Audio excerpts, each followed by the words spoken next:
I believed what the Nigerian citizens were asking for were just like, simple stuff, like just simple things.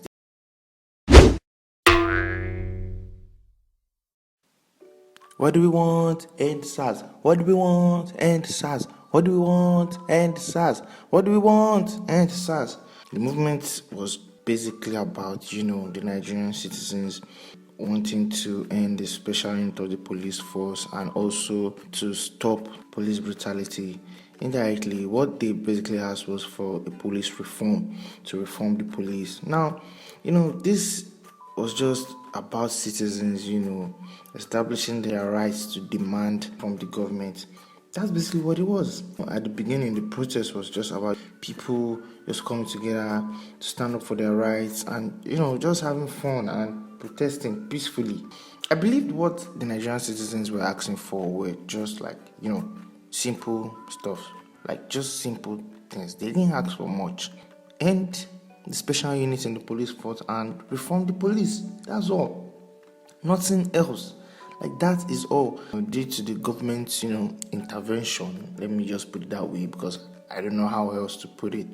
It turned into something else, It caused a lot of chaos and destruction, which is quite sad. To be frank with you, it's quite sad. It's just crazy because then you realize that people really lost their lives during this peaceful protest, which is not meant to be so because the protests were peaceful and the only thing they had to defend themselves was their flags, green, white, green. It just makes you feel a certain type of way because you realize that this is just about oppression, with power, the government not wanting to consider their citizens.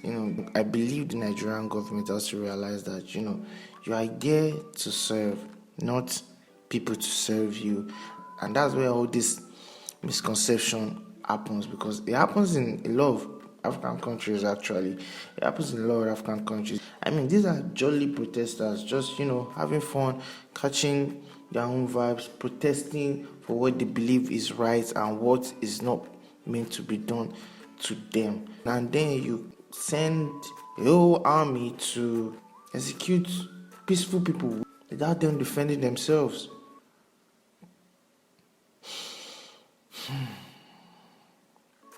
This goes out to everyone that joined the protest of ENDSARS movement. It took courage, it took guts, and for people who were there, they know what's happening because once you go there, you are prepared for the worst. That is just bravery on another certain level. So just want to point out there that heroes everywhere. We have heroes everywhere, man, and they will not be forgotten. October 20th, 2020, won't be forgotten. Alright guys, let me know what you think and let me know what you feel about the ENDSARS movement. Alright guys, bye.